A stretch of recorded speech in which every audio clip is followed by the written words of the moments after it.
Today, we have a legend with us. In each domain, in each century, there are some people who change the entire domain. And today, we have one of that kind person. Mr. Lee is one of the founders of the certification that has become the gold standard of certification. More than 1 million people have certified this. More than 1 million people have certified for project management professional. And people are working very hard to become the best professional available in the market. PMP and the journey of PMP for each participant is enormous. But today we have someone who started this journey, how this PMP was started, and why it is important for students. We will get to that things. But first of all, I would like to welcome our guest today, Mr. Lee Lambert, one of the founder of PMP. Thank you, sir. Thank you, first of all, for coming and honoring us with your presence.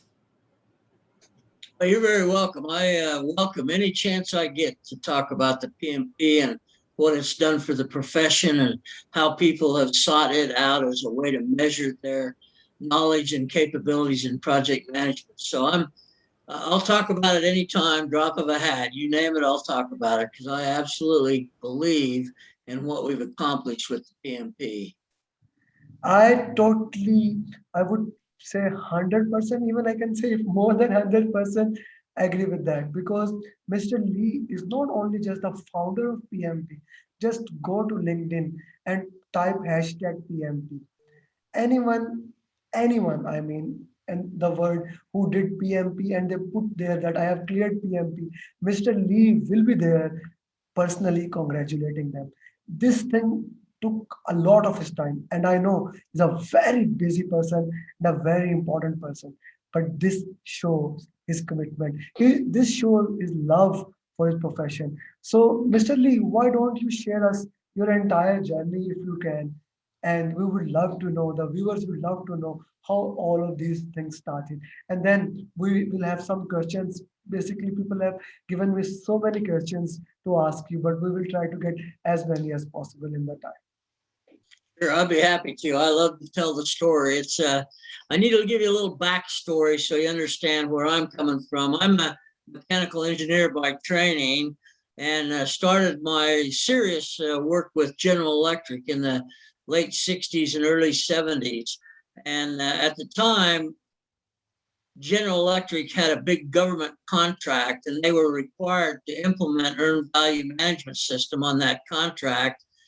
No one knew anything about it, so they asked for volunteers to learn it, and I raised my hand, and that was sort of the beginning of my career in project management. So I became one of the key reference points for earned value. I became a trainer in earned value to train the General Electric people and how to use that particular system. And I became, to pardon the phrase, I became addicted to project management. I could begin to see how it added so much value in our ability to get work done that I sort of became committed to it in a full-fledged way. So I moved from General Electric to a national laboratory up in Richland, Washington, with the responsibility of implementing enterprise project management at a national laboratory, which had never been done before. So I looked at that as an opportunity. We conquered that in about 4 years. Then they moved me to Columbus, Ohio, where I live now, and started a new division called the Project Management Division, which also had to be certified in project management by the US government. And it was there in 1981 that PMI wrote a letter to my CEO asking if I could contribute to the creation of a new project management certification program. I was going to represent consultancies and R&D. Well, my management, because it's a project management division, they saw the value of having me involved in that. And so they endorsed that. And I spent from 81 to to 1984, October of 1984, working with a group of about 4 or 5 of us started, and then it mushroomed to 12 or 13, creating the what we now know as the PMP process. I coined the name PMP. Most of my peers wanted it to be professional project manager, PPM. My view was it's much bigger than that, because there's a lot of us in the project management arena who may never be the project manager, but we still need that knowledge to be able to operate effectively in a project team setting. So after a couple of days of lobbying, they finally gave in and said, okay, we'll call it project management professional, leaving it open to anybody who wanted to become certified in the business. So we put it together. My official job was I was the qualification specialist. So when people submitted their application, and back then it was so simple, there were 3 categories. You had to have 95 points. It really wasn't that hard to do. But my job was to evaluate all of those. Well, that was easy to do in the beginning. The first year in '84, we rolled this out in Philadelphia at the National Symposium, and there were 55 people sat for the very first exam. And about, as I recall, I think 39 of those people passed. And so that was the beginning. It grew slowly. At the time, it was 8 body of knowledge areas. The old PMBOK was 8 body of knowledge areas. Each body of knowledge had 40 questions. So there were 320 questions, and it took all day to take the exam. It was a paper exam. It took all day, and you had to pass all 8 body of knowledge areas to earn your credential.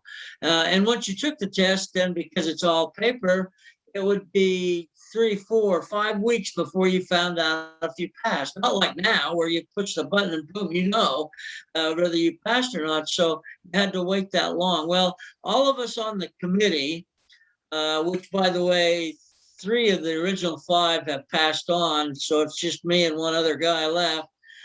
We were prevented from taking the exam. We kind of hoped we'd get grandfathered in, so we didn't have to take the exam. But PMI said, no, you got to pass just like everybody else. But we won't let you take the exam for 10 years. Because we don't want to see any conflict of interest perception. So we said, okay, that seems like a long time. But at the end of 10 years, in 1995, I received a letter from PMI said that you're authorized to sit for the exam now. Well, I talked to my wife about it, and I said, I probably ought to take this exam. It wouldn't look too good if one of the founders wasn't even a PMP. So I studied for a bit, took the exam. The 8-hour exam I finished in 3.5 hours, and passed. I always tell people I got 100%. We don't know what you got, but we know you passed. And so that was the beginning of it. But the thing that's interesting to me, and I try to make people understand this, is after 10 years, we had 10 years of experience. There were only 6,000 PMPs in 10 years. We have 6,000 every month, it seems, these days. And so when you get to 1 million, 1.2 million, you're testing a lot of people. And so I think people became impatient. And the problem was, when we started it, we said that you had to be a PMI member to sit for the exam. So that was one way to boost our membership, and one way to make sure that the right people were sitting for the exam. Well, what happened was someone else took over. I believe Davidson Frame at the time took over and decided, we're sitting on a gold mine here in terms of people being qualified. Let's lift the requirement to be a PMI member and say that anybody can sit for the exam. So anyone that's in project management doesn't have to be a PMI member, can now sit for the exam. Well, that opened the door. And AT&T, IBM, Sprint, Motorola all adopted the PMP as their internal certification methodology, and we began to test hundreds of people on a monthly basis. I remember when I was teaching for PMP prep, I taught probably 1,000 IBM people in how to sit for the exam. Very bright people. I mean, it wasn't like they had to learn anything new. What they had to learn was the jargon and the acronyms and the what I call PMI speak. You had to understand all the terms and terminologies that we used. But we passed hundreds and hundreds of IBM. I sold a Sprint account, and we qualified. I think it was about 1,500 people at Sprint over a 2-year period of time. So it started to take off, and when it started to take off, it became a business, and it started to generate not only revenue from people who want to sit for the exam. I mean, do the math. I'm not a math wizard, but when I see 1 million people times $500, that's kind of a lot of money. And so it became business, big business. And PMI began to organize accordingly. They began to run it more like a business. And as part of the other part of my contribution is I really was the one that sort of created the idea that we need to have PDUs. So now I've created a little cottage industry that said, okay, you get your PMP certification, but oh, by the way, you're going to have 60 PDUs over a period of 3 years. So now I've opened up training opportunities for other people to provide professional training that were worthy of awarding PDUs. So all of that started to come together. People would pass the exam at a rate of about 80% in those early days. And that's a pretty darn good percentage. And so the ones that didn't pass, and back in the old days, again, you had to pass all 8. If you only missed 2, you could retake it. If you missed more than 2, you had to take the whole exam over again. So people were very cautious in how they took the exam. Apprehension was unbelievable. People were having nervous breakdowns, worrying about taking the exam, which, by the way, is not that different now. I've talked to some people who are literally afraid to sit for the exam. They're so worried they may not pass. So we started to see it grow at a very exponential rate. When we got big corporate support, then all of a sudden it was an important process. So it started, if you remember the Educational Services Institute, the old ESI, they linked up with George Washington University and created a 7-course curriculum that prepared you for the PMP exam, but at the same time earned you a master's certificate from George Washington University, which is a pretty substantial credential. So then we linked in, and people like yourself, people like Velocity, there's lots of them out there that are teaching. One of the things that we had, and I've stopped teaching prep because I got a little bit upset that all the teaching was really about, can you pass the exam? And it wasn't really testing project management knowledge. So it bothered me a lot. So I said, no, I'm not going to teach that anymore until I can feel comfortable with it. So people began to teach that way.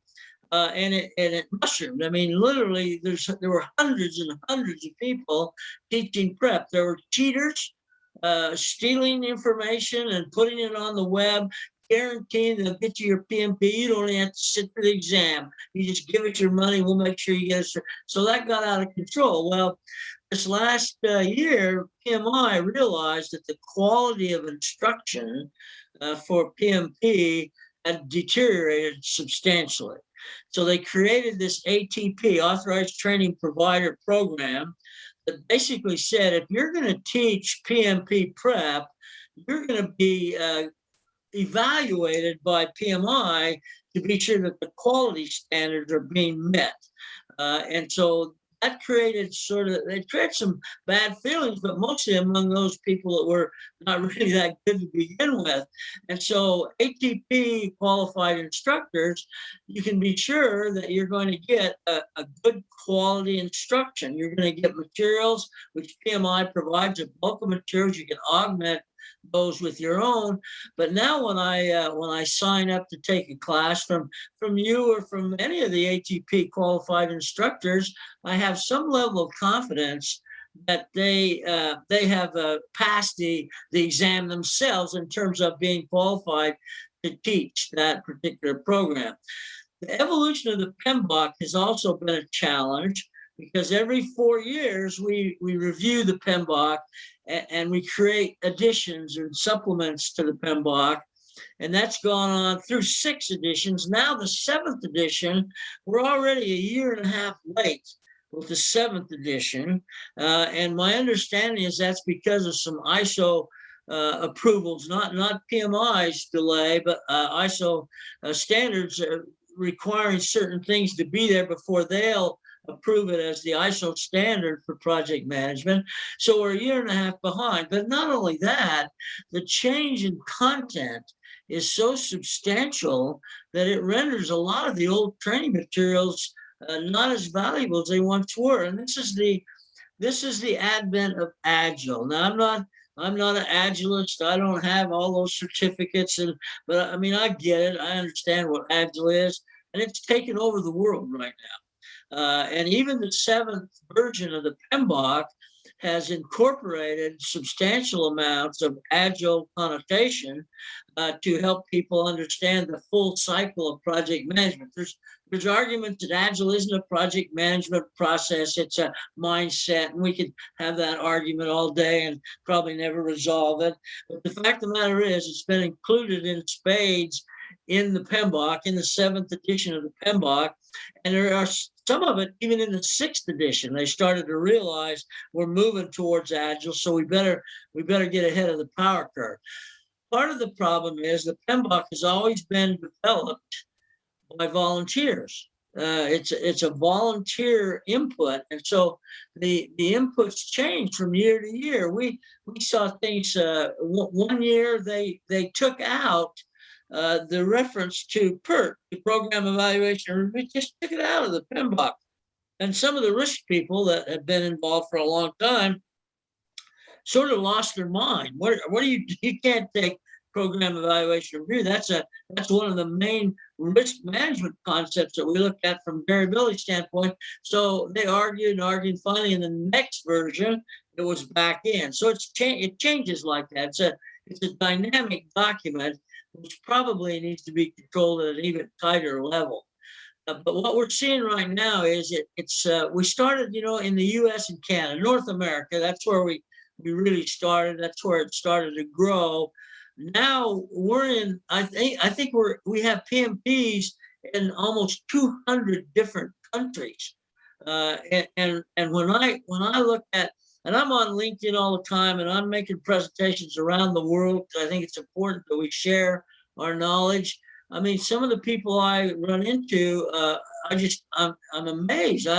I'm doing a summit, an artificial intelligence summit for Turkey on Sunday. I got to work on Sunday to be able to deliver this program. But this last year during the pandemic, it was a godsend for me because I was able to go to places in the world that I'd never see physically and meet people I would never, ever have a chance to meet. So the networking capabilities just expanded rapidly in terms of who I'm going to get in contact with, who's complaining about certain things, and so on. So I think that the idea of the PMP still being I think it's the foundational piece. I just responded on a LinkedIn post the other day that which do you think is most important, PMBOK or the DA, Agile stuff? And I said, I always will, maybe I'm biased, I suppose I am, I always will say that the PMBOK is the foundational certification. And I can build around that. I can add Agile, I can add other things to it. But the real professional must understand the basic concepts of the PMP and what project management is from that standpoint. I think the Agile people are a little bit, gosh, I don't want to say, I'm going to say arrogant. I think that they don't need anything but Agile. That's all I need is Agile. Well, okay, whatever you say. But I think at the end of the day, there's a heck of a lot of people that work in an environment where Agile really doesn't fit. It really isn't the way to do things. Construction, production, road construction. I mean, those kinds of projects, the Agile doesn't add a whole lot of value. And so there's always going to be that need for basic understanding of PMBOK. Now, the PMBOK will change that because, as you know, as one of the providers, the claim is that the PMP exam is no longer based on the PMBOK. Up until edition 6, I could say to someone, all you really need to do is study the PMBOK and learn PMI speak. And if you've got a basic understanding, you'll pass the exam. Well, they're saying that's not true anymore because it's now not based on the PMBOK. The PMBOK's one of the references, obviously, but it's saying there's a lot of other things. And I think that's the right way to go. That was one of the reasons I quit teaching it, because it's just a matter of teaching PMBOK. That's not project management. That's a record of things that could be done. And so I think that as we move into this next phase, we'll see a lot different testing apparatus. I think that Sunil Prashara has been a breath of fresh air. I will tell you, I talk to Sunil occasionally. I'm pretty outspoken. If I have an idea or a thought or a complaint, I share it with him. He's very good about getting back to me or doing things that I think add value. So I think he's the leader we've needed for an awfully long time. And he's expanding the world of PM to areas and parts of organizations that, frankly, I never really thought about. But when you look at project management from a holistic view, it touches every part of an organization, from strategic down to tactical implementation. There's project management involved there. He's expanding the project management in the youth environment, teaching kids in school, grade school, hey, you're using project management. When you figure out what you're going to do and how you're going to do it, you're using project management. So we're expanding the knowledge base significantly. We're making an impact on universities, on middle schools, on high schools. And so as that happens, you're going to see more and more emphasis on having a PMP. Now, there's a risk here. If you think about it, I mean, 1.2 million is that's the rough estimate I hear. If you think of 1.2 million PMPs, you go, wow, that's a lot of PMPs. That's just scratching the surface of the number of PMs there are out there. Sunil says 10 to 15 million. So we're at less than 10%. Some people say 2% of the project management environment are PMP certified. So you can see there's a lot of people out there that are not, but you also must be aware that the PMP doesn't guarantee you're a good project manager. It just doesn't guarantee a darn thing, other than you can study and you can take an exam. And so some of the very best project managers I've ever encountered are not PMP certified. One of the names I kick around all the time, he gives me a bad time for it, is Harold Terzner. If you've ever heard of Harold Terzner, he's kind of the name in project management. He's from here in Ohio, where I am. He and I are old friends. He's older than I am, but we're old friends. And I kidded him when we started the PMP. I thought, well, he's the name in the business, even back in the 80s. So I addressed him and I said, hey, listen, Harold, there's an opportunity for you here to have a big impact, to get in on the ground floor. We never dreamed it'd be as big as it is, but certainly get in on the ground floor. And he said, no, I'm not interested. He said, I really, here's exactly, I'm going to quote him, and this is what bothers him, I think. He said, Lee, I don't need no stinking acronym after my name to prove I'm a good project manager. And he believes that, and by the way, it's probably true. He's the name for IIL now. That he's the namesake. And unless something happened that I got surprised by, he still doesn't have a PMP. But he teaches it, he talks about it, he knows it's valuable, but he doesn't need no stinking acronym after his name. Well, I tell you what, there's probably thousands of Harold Terzners out there that don't have an acronym but could manage projects like there's no tomorrow. So we do have to recognize, my view is this. I always say that the PMP is not the end of the journey, it's actually the beginning. And once you get the PMP, And what I tell people is you have the PMP, it's going to impact the job market. Many companies right now are requiring a PMP before you can even apply for a job. It's going to impact the job market. But what I tell them is that PMP might get you in the door, but if you don't perform, you won't get to stay very long. So people need to face the reality that just because you passed the exam and got the PMP, your performance will ultimately determine how long you get to stay in the profession. So I think it's important to recognize that. I learned a lot of what I know in project management working in volunteer communities. That's why I continue to work in LinkedIn and volunteer my time, because I think you learn a lot. I'm volunteering to others and they say, well, you help me learn, but at the same time, I'm learning. Every time you do a new cycle with a new person, you get questions you might not have thought of, to learn from that. So I think that the PMP is going to be around for a long time. I don't think it'll be displaced by the DA, the discipline agile. I think there's room for both. I think the IT people, of course, they're big on the DA process, and I think, and as well they should be, because the biggest problem with IT projects is the lack of clarity in the requirements documentation when you start. So why would you want to plan out to the end when you know 2 weeks in, you can start seeing changes coming in? So from that standpoint, Agile, I think, adds a lot of value. And I think at some point in time, now there's some issues which in the European market. Now you mentioned it in the beginning, the gold standard. That comment about the gold standard is a quote in, I forget what magazine, but they gave it, they called it the gold standard. PMI didn't call it that, they call it that.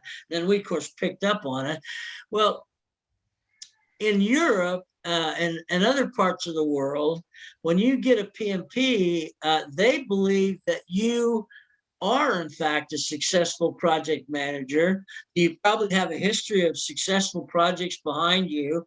And so they were starting to hire PMPs that were just beginning their journey, and they didn't perform.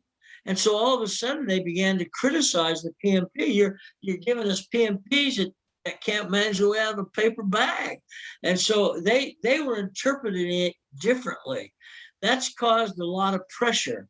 And PMI is trying to build the reputation a little bit more strongly that the PMP does in fact represent. So they changed the qualification standards to where you had to demonstrate you had managed activities, you had managed tasks, you had managed teams before you could qualify to sit for the exam. So they're taking steps to kind of rectify that idea that just because you got a PMP doesn't mean anything. Well, it does now with the new qualification standards. People, I mean, you can pay your money, but you're not going to take the exam until you pass the qualification. And some of the people that I've on the side coached, not trained, but coached, said that the most difficult thing they had to do is fill out the application. To make sure that they qualified. They had to reach back in history and pull out the projects they'd done and then find references that would confirm. The other issue, of course, is audits. We've tried to step back when I was doing it. Of course, I qualified everybody. We didn't have any audit. Hell, if you got your 95 points and paid your money, here was my view. If they cheat, we sign a code of ethics, so you expect they don't. But if they cheat, it'll show up when they take the test. They'll fail. So I wasn't too hung up about it. But as we've moved into big volumes of people, it hurts the reputation when somebody who's really not qualified sits for the exam. And so the audit numbers have gone from back in the beginning, maybe 5 to 10% to 15 to 20%. I think it's in the mid 20s now. So if 100 people submit an app, 25 of them will be audited. And the audits are pretty effective. They contact your references and they confirm that you're valid. And some of the people I've talked to have actually had their applications kicked back for clarification, for expansion. So PMI is starting to do a much better job of being sure that the people that sit for the exam are truly qualified to sit for the exam. And I think you probably run into that in your business as well, where you know, I mean, you've been around long, you know what's going on, and you probably can tell within half hour talking to somebody whether they're really qualified to sit for the exam. Paper might say they are, but are they really qualified? And for you and for me, when I was doing it, a failed person on the test is a failure on your part. You obviously didn't do your job because they didn't pass. Well, they didn't pass because they weren't qualified, but it still rubs off on you. And so when you post your success rates and people that pass, that's a confirmation that, hey, we know how to get the message across. And so I religiously, as you said, watch LinkedIn. I missed some, and my wife passed away in January. I missed 2 or 3 months, and I felt so bad about that because people look to that comment from me as, oh, I'm somebody special, as just really, I mean, I've had people say, oh my God, I can't believe I got a note from the, I think it's important. I think these people need to know it's a big deal. And to get that PMP is something that there's a lot of people out there that wish they had it that don't. So I try to I'm getting to where I get 4 or 5 or 6 a day. So that tells me the rate of people sitting for the exam is still pretty darn high. So, and I get up early. I'm a 5 o'clock in the morning guy. And so from 5 to 8, I spend my time on LinkedIn telling everybody how great they are. And I love it because it makes contacts. I get feedback. It's an enjoyable thing to know that you've made someone feel special for passing that exam. And so I think that I'll stay with, I mean, I'm 70, almost 75 years old. So I got a good another 25 years in me. So I can keep those congratulation notes coming as long as people want to post their success on the LinkedIn. I'll get back to them. So that's kind of in a kind of a historical way how we've got from there to here. Now I complain about things I don't like, but I do it in a positive way. I'm not a troublemaker like some friends I had in Indonesia. But I do, if I don't believe in something we're doing, I say so. It doesn't mean it'll change. And I think we all have to be that way. I don't think we just have to accept because PMI says it's so. I don't think we have to accept that if we don't agree with it. And we should voice our opinion in a positive, constructive way. So I plan to do that for as long as anybody will listen. I'm at 30,000 plus followers right now. So I touch a lot of people when I put something out. And the more I can do that to help the profession, the better. I'm just a big believer in the profession. And there are people argue that's not a profession. I don't know what you call a profession if it's not project management. I totally agree with you, Lee, and thank you for such a detailed description of all these things. Matter of fact, I was audited. When I gave my PMP exam, I was actually audited, and for me, giving like going through all those things, I have to get it signed, reference, and so many things, and it was like 90 days to fill that. It was more painstaking as giving to PMP. So that's a true thing, and some of my students, although PMI has done reduced the number of audits during COVID, maybe because of those paper things have to be there, but now they have again started and they have actually changed the way they are ask you their explanation. Okay, you write down this thing. One of my students yesterday filled an application and he got immediately email from PMI. You said that you did this role, but this is not mentioned. Please elaborate it. So that's another way that PMI is doing to check all those things. So Lee, very important question that I got from few people. Like actually, I got it from 5 people. Now you said that will PMP will still take the gold standard, or if we say it as a gold standard as compared to DA and all those things, because PMP, the new PMP is covering agile and predictive, and there are so many things that only predictive can cover, especially the construction of bridge, house, and all those things. Mhm. When should when should a student who have done graduation he should do PMP? After 3 years, that is a requirement of PMP or 3600, or after 10 years, gaining the experience. Well, I think 3 years is not a lot of experience. I mean, if you were in a journeyman program, I don't think you'd be a journeyman after 3 years. It takes a while to work apprentice through the process. 10 years is a little long. I think you should be able to do to get enough knowledge in I'll say 5. It's very arbitrary, but the fact of the matter is, what you have to understand is, if you've got the ability to think through the process of project management based on your experience and get the PMP, what you have to realize is that you're not done. You're going to continue to learn. You're going to, I mean, I'm at 54 years in project management. And I got to tell you, I still learn stuff every day when I talk to people because there's so much out there. So I call the PMP people, they should be lifetime learners. They should be constantly thinking about, what could I do differently, or what could I do better? So recently, what I said was, and I've suggested this to PMI, and I've so far not received any response, so I'm not sure what's going on with that.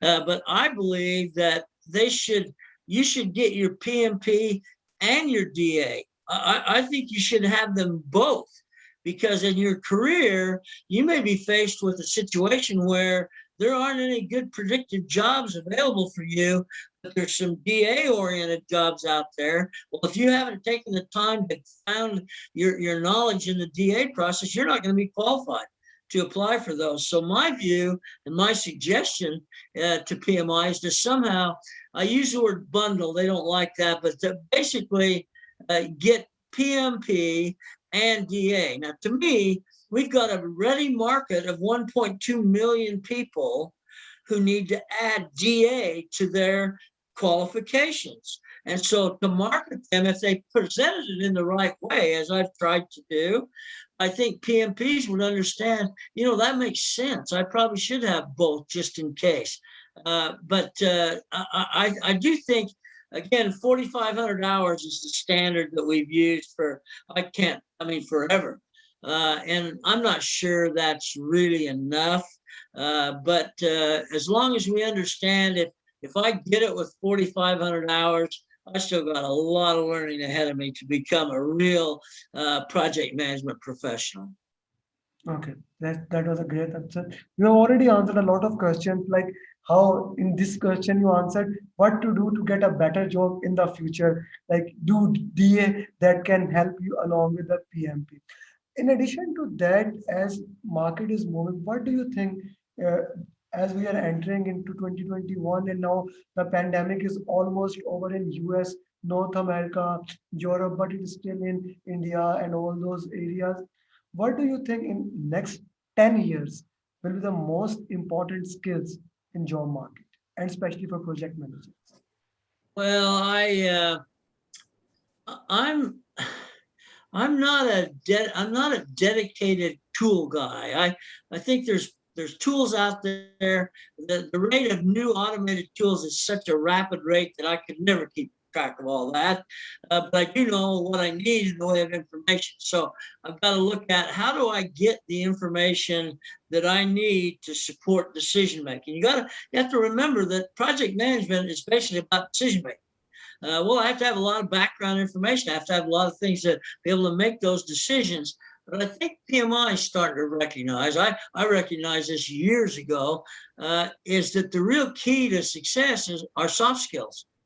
I think if you can't deal with people, if you can't create and nurture high performance teams, then all the damn tools in the world is not going to make a difference. So I think they're finally beginning to recognize we need to develop more leadership capabilities. We need to develop better communication skills. And so I see that being the emphasis in the future. My view is this: all of the tools and techniques and concepts create and deliver decision support information. What happens after that's when the soft skills start to kick in, because you've got to be able to nurture people in a way that they perform at a rate higher than they potentially think they can based on how you've interacted with them. I pride myself in the development of high performance teams. I've done it in the real world. I've done it in a volunteer world. I've done it in a lot of places. But the record for my career was I created a project in Indiana that was a 200-person project, a medical diagnostics product that had to be done in 18 months. Normally took 3 years. So they hired me to come in and get it done in 18 months. And it was literally to save the company. It was a German-owned company. And if they didn't get it done in 18 months, they were so far down in the market, they were going to have to close their doors. So I took that project over. We got that project done in 18 months. I had 205 people working 14 hours a day, 7 days a week for 18 months, and not a single person complained. Everybody was bought in. Everybody understood what was at stake, and we communicated in a way that no one felt they were being taken advantage of, like we do now. You hear people bitching all the time about, yeah, I've been working 14 hours a day. Nobody said thanks, nothing. Come on, people are people. They got feelings. They got attitudes, and so if we don't employ soft skills, then all we'll have is a bunch of information in a big pile. Nobody knows what to do with it. Now that's a great thing. Like we need to ensure how we need to do. Now, Lee, another question that many of the students have asked. I'm actually combining the questions.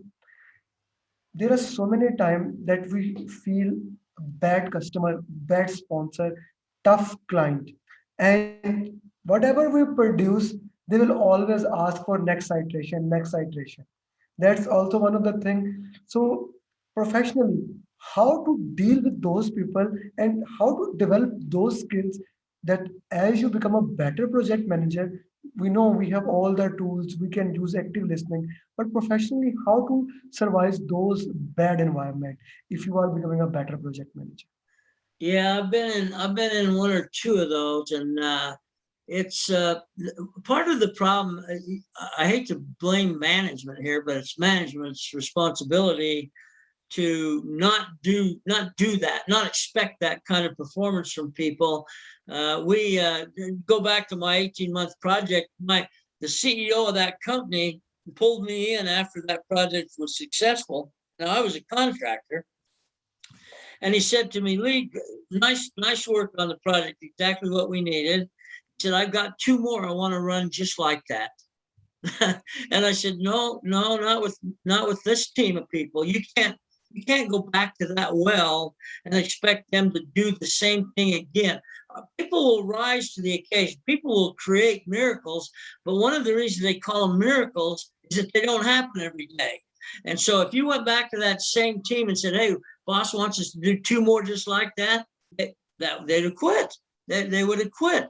So management needs to understand their expectations need to be realistic. And I don't think they have a sense of that. Now, as a project manager, if that request is made, I have to be able to articulate why that's not a good idea.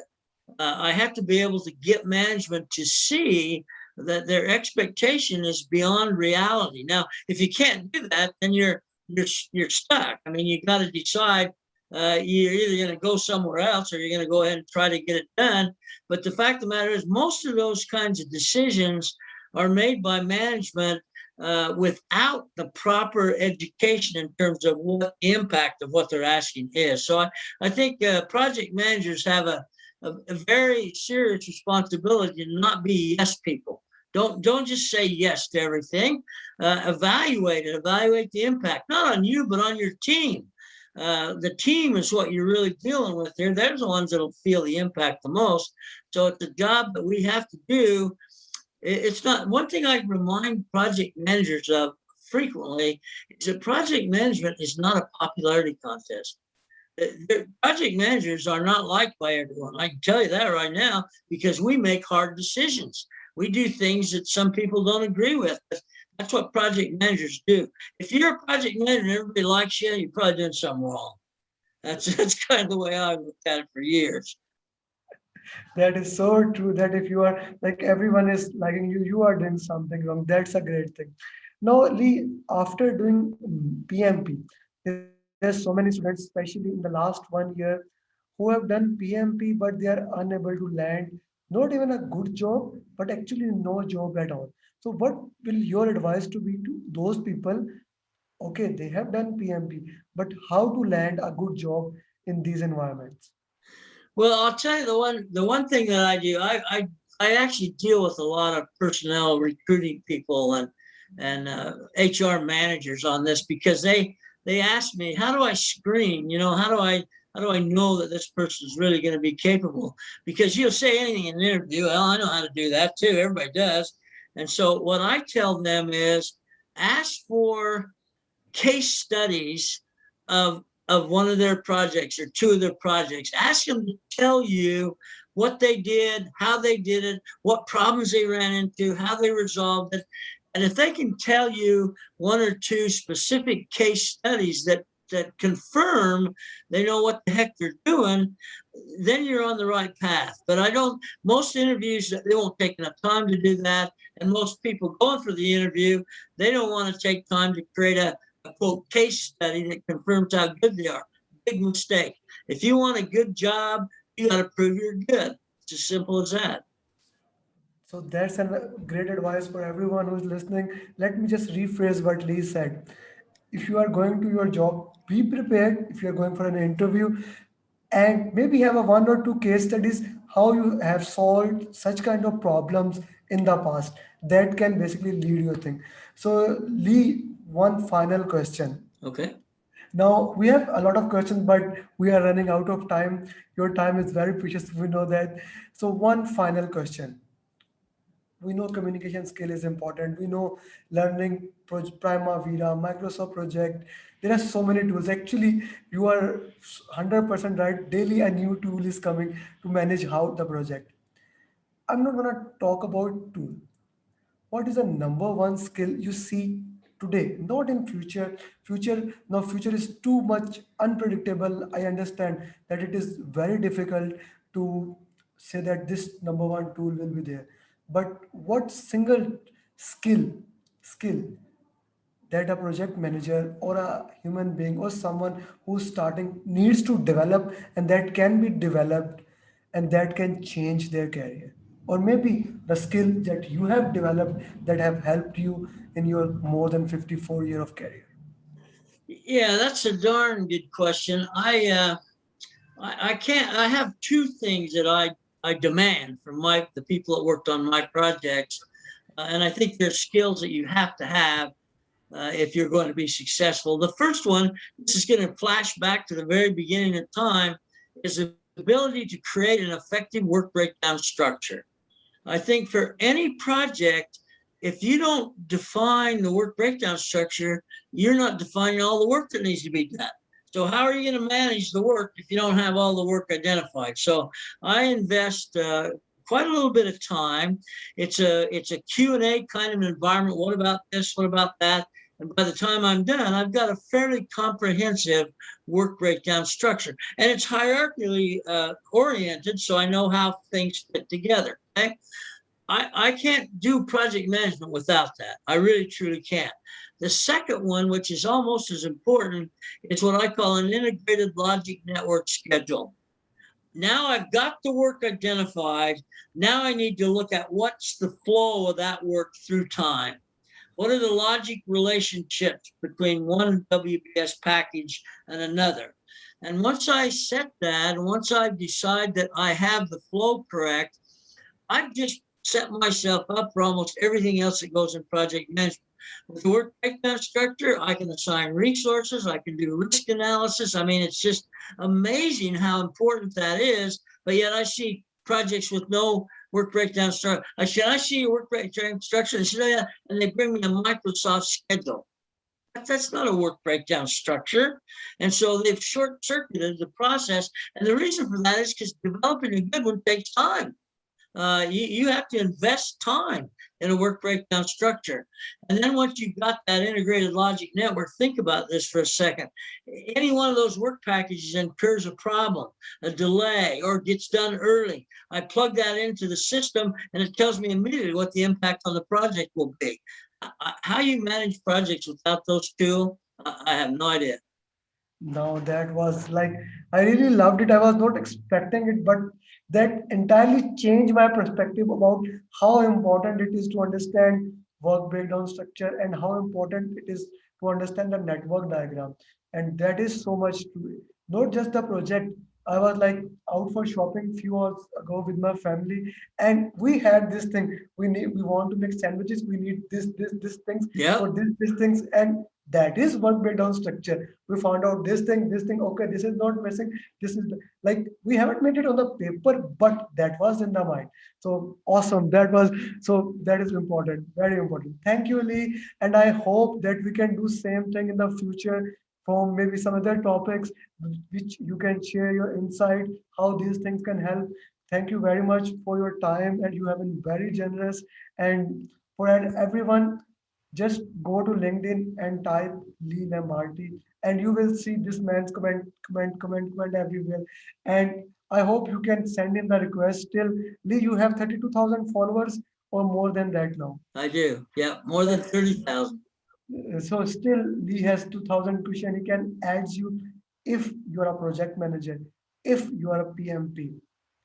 I would request you, I would say that it is paramount that you must add this guy in your list. He is the founder of PMP, and apart from PMP, the way he shared his visual pictures, how knowledge is transferred from a mentor to apprentice, and all those things, that is awesome. Thank you, Lee. Thank you for your time, and till next time, see you. My pleasure. Take care. Have a great day. Thank you. Bye bye.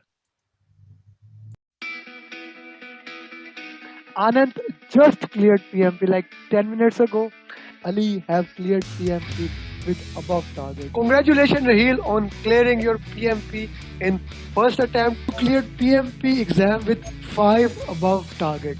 The best thing that anyone can do. 5 above target. Ladies and gentlemen, second student in 3 days, 5 above target. I didn't expect it that I will get this result. I thought that I will be like target or like above target. Thanks to you. Without your dedication and guidance, it was impossible for me. Yeah, it is clear to you. Above target, above target, above target, above target. Do I have to read film book? Do I have said no, no? Like whenever he heard like this guy have read 5 times film book so many times, you always get confused and come back to me. I kept on saying him, you are going to clear, just read one time, and that's what he did.